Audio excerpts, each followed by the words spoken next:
Alors, une info assez étonnante concernant la Leaf 3. Aux États-Unis, elle changerait selon le niveau de finition, elle changerait de look sur tout l'arrière en fait. Regardez ça, c'est dingue. C'est du jamais vu. Un constructeur automobile, normalement, même s'il propose différentes finitions, bon, le design de la voiture ne change pas en conséquence, quoi. Là, c'est carrément un autre arrière qu'ils nous ont proposé. Je comprends pas la strat là, j'avoue que ça me dépasse un peu. Alors moi, je préfère cet arrière là, pour le coup, même si bon, l'autre n'est pas si moche non plus, mais je préfère quand même ce niveau de d'haut de gamme, hein. Bon, c'est la signature lumineuse à l'arrière n'est pas la même. Ouais, ok, c'est bizarre. Alors en Europe, a priori, ce serait pas forcément le cas à vérifier. Outre des jantes différentes, rien d'anormal, elle possède une poupe dont les feux se composent de simples blocs positionnés de part et d'autre du coffre. La Leaf Platinum Plus, elle possède un système d'éclairage plus haut de gamme dans ses blocs. Là encore rien de surprenant, mais elle ajoute aussi d'autres blocs lumineux sur la malle. Cette malle est aussi fine. Elle est aussi finie en noir, alors que la Leaf d'entrée de gamme préfère la couleur de la carrosserie. Effectivement. À l'intérieur, la Leaf de base possède des écrans de 12,3 pouces, alors que le modèle haut de gamme bénéficie de deux écrans de 14,3 pouces. Une stratégie assez courante là aussi chez les constructeurs. Ouais, effectivement. À noter d'ailleurs que les versions américaines et européennes de la Leaf ne sont pas totalement identiques. De l'autre côté de l'Atlantique, elle mesure 4,40 m, 5 cm de plus que la nôtre. Mais ça c'est pareil, enfin... Pourquoi en fait? Pourquoi elle est plus longue de 5 cm? Ça n'a aucun sens. Bon, c'est quand même assez étonnant comme stratégie marketing. Pourquoi proposer des modèles aussi différents là? Bon, je... Ok. C'est la première fois que je vois ça, hein. Et vous alors, ça vous étonne ou pas? Alors, vous n'êtes pas sans savoir que cette nuit, les États-Unis ont frappé l'Iran, notamment les installations nucléaires, enfin pour produire des bombes nucléaires plutôt. Je ne serais pas étonné qu'il y ait une hausse des prix des carburants dans les jours à venir, confie d'emblée Olivier Gantois. Alors là, ça date du 18 juin, c'était bien avant les frappes. Les prix pourraient augmenter de quelques centimes, disons 4 à 5 centimes par litre. Certaines stations-service pourraient même déjà avoir ajusté leurs tarifs à la hausse. Cette augmentation soudaine s'explique principalement par les tensions au Moyen-Orient. Les frappes aériennes sur l'Iran, déclenchées dans la nuit du 12 au 13 juin, ont provoqué une réaction immédiate sur les marchés pétroliers. Les exportations des barils n'ont pas baissé en Iran, pourtant le cours a grimpé en flèche. C'est parce que les marchés pétroliers ont cette habitude de réagir instantanément avant que les conséquences d'un événement se produisent. Les marchés ont donc déjà intégré un surcoût au cas où l'offre du Moyen-Orient se réduirait. Le cours du baril de pétrole a bondi de 10 $ en quelques heures seulement, passant de 65 à 75.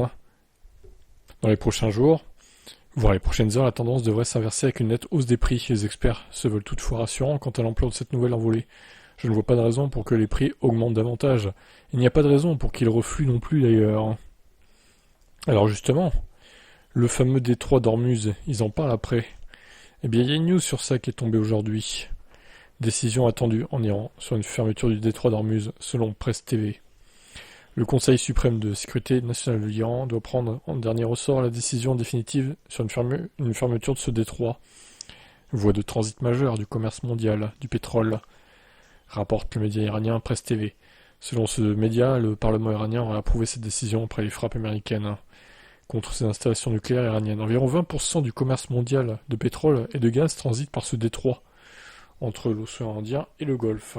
Voilà, voilà. Tout ça pour dire que, à quelques jours des premiers départs en vacances, une hausse de prix du carburant serait très malvenue pour les automobilistes qui n'ont pas de voiture électrique.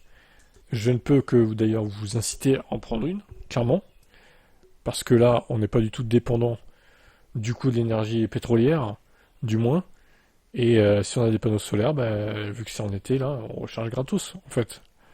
Évidemment, ça dépend combien vous avez de panneaux, c'est sûr, mais il y a tellement de soleil en ce moment, les jours sont tellement longs, que tu peux recharger quasiment gratuitement ta voiture.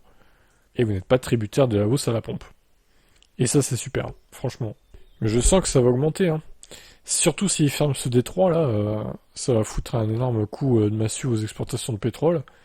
Et à mon avis, les hausses, ils parlent de 4-5 centimes, et ça va être plus, hein. Pour moi, il y a des gens qui vont d'ailleurs se ruer à la pompe de peur d'une pénurie. Ils vont anticiper la fameuse pénurie, ce qui va d'ailleurs produire la pénurie, comme à chaque fois.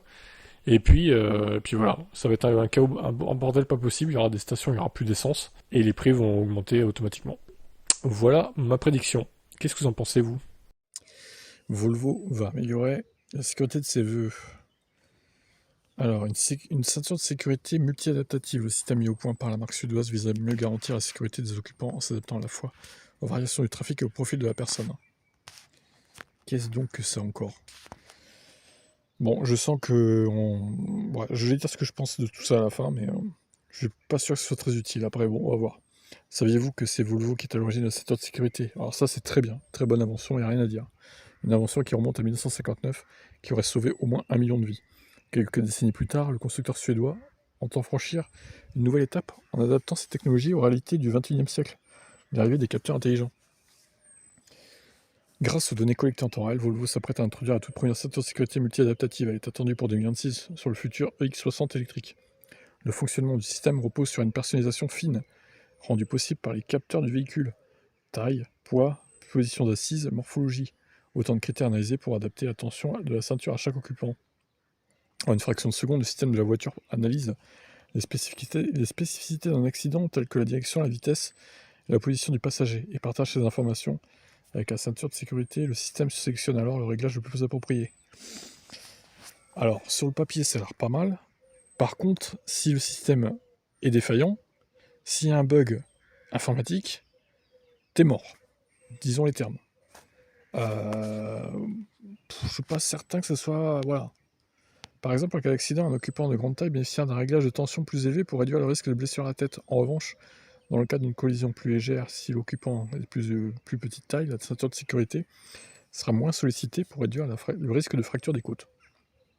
Ces évolutions visent à mieux prendre en compte la diversité des corps des accidents. Grâce à une mise à jour OTA, la ceinture de sécurité continuera de s'améliorer après l'achat du véhicule, une approche fidèle à l'ADN de Volvo. Ouais.